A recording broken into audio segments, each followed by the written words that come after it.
padre tuvo oportunidad de ir al Senado de la República, luego de cuando se conformara el Frente Nacional.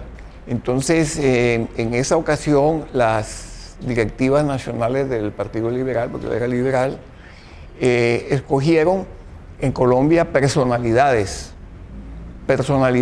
que pudieran representarlo en el Congreso. Y entonces él compartió su senaturía con el doctor Pumarejo, donde era muy respetado y muy admirado. Entre ellos, recuerdo que él compartía curul con Carlos Lleras Restrepo. Y cuando se hizo el proyecto de la primera reforma agraria, el doctor Carlos Lleras le pidió a él que le hiciera la introducción literaria y filosófica al proyecto, y efectivamente él lo hizo.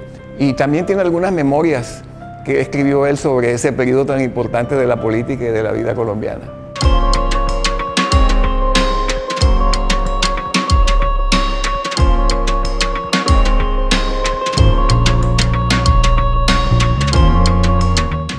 Cuéntanos un poco de la formación de tu padre en el exterior y cómo fue su relación con algunos pensadores, con algunas corrientes filosóficas cuando estudió en Alemania, por ejemplo.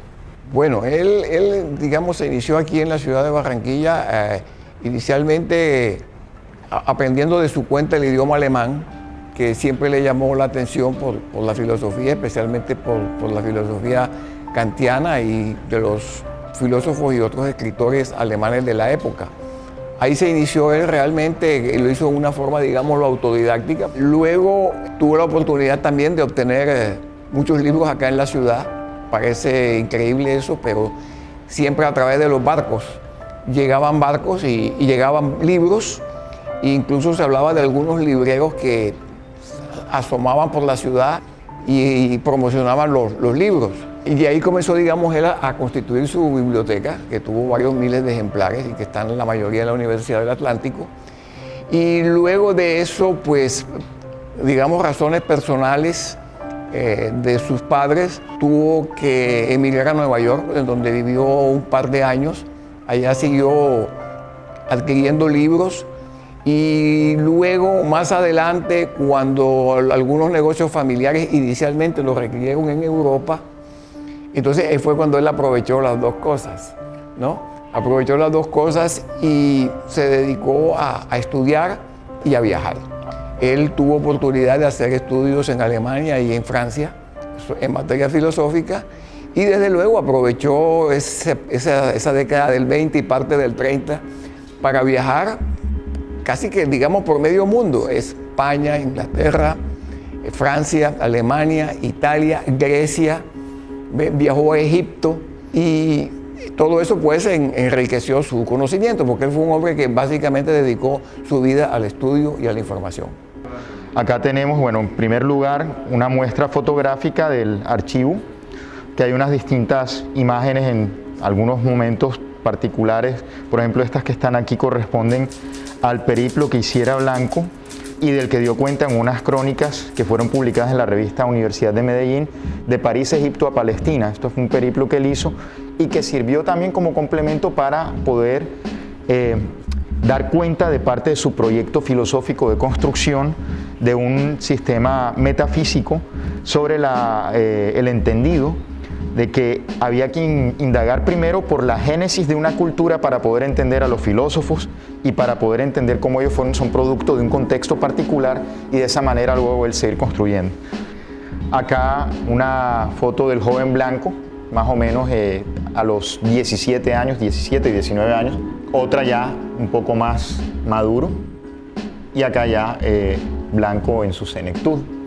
Esta es la época en que estuvo, digamos, todavía bastante activo y en donde, digamos, que se dio a conocer mucho más su trabajo filosófico publicado. ¿En qué consiste el acervo que usted ha cuidado de su padre? Bueno, realmente lo que se ha cuidado data de muchos años, de tal vez medio siglo, 50 años, porque cuando vivía aún en la casa paterna, pues él guardaba la mayor parte de sus escritos en su biblioteca y en su estudio, en donde él trabajaba siempre con mucho ahínco, porque él realmente no descansaba, y yo creo que él le dedicaba por lo menos 8, 9 o 10 horas en parte a la lectura, pero más que todo en parte a escribir. Y gracias a eso, pues esas publicaciones que demoró él más de medio siglo o tal vez 60 años en producirlas, están a máquina. Claramente un trabajo interesante que vale la pena publicar y por ello que se puede hacer a futuro, porque esta obra de él no puede pasar desapercibida. Aquí, cuando estábamos hablando de la metafísica de la poesía, hay una anécdota muy bonita. Resulta que en un vapor que venía de Calamar a Barranquilla coincidieron Julio Enrique Blanco, joven, veinteañero, con Pablo Wolf, que era el cónsul de Berlín y Viena en Colombia, fundador de la librería Mundo en Bogotá. Y Wolf se sorprendió cuando encontró en el vapor que venía hacia Barranquilla a un joven de veintitantos años que ya hablaba alemán y traducía a Heinrich Heine. Y se volvieron amigos, y entonces se volvió amigo del grupo de la revista Voces. Eso fue en 1914. Hay algunos folders que están todavía en proceso de catalogación, de reubicación. Hay unos materiales que están, por ejemplo, encontramos el folder tiene una rotulación, pero el contenido, aparte de que de pronto está lo que sale reseñado en el folder, hay unos otros materiales adentro también.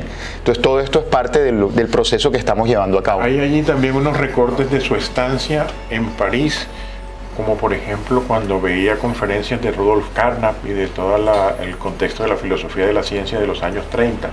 Se conservan todavía esos recortes en francés. Él manejaba muy bien el francés como el alemán, y aquí está precisamente ese material de archivo para poder, digamos, hacer el trabajo que se requiere para preservarlo.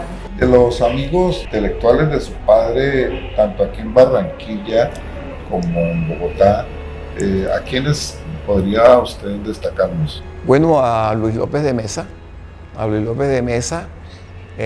aquí en Barranquilla con Luis Eduardo Nieto Arteta, y había un grupo, pues estaba también un señor Fuenmayor que yo recuerde, y ellos se reunían con relativa frecuencia en su casa para conversar y tomarse un café por las tardes y conversar sobre temas literarios, filosóficos y desde luego también algo de políticos, ¿no? La importancia de Julio Enrique Blanco fue el fundador, estuvo en el núcleo fundador de la Universidad del Atlántico cuando comienzan a fundarse una serie de universidades regionales, más o menos son de la misma época, la del Valle, la Universidad del Atlántico. Yo simplemente quiero conocer tu opinión de lo que tú crees hoy tiene de importante la obra de tu padre. Sí, indudablemente que tiene una gran importancia por su, digámoslo, por su universalidad, ¿no? Como filósofo, como escritor, tiene una gran importancia, sobre todo porque en los congresos internacionales de filosofía, pues como en la Universidad de Viena, pues ya ha empezado a conocérsele, y donde quiera que ha habido alguna exposición sobre él, ha despertado mucho interés.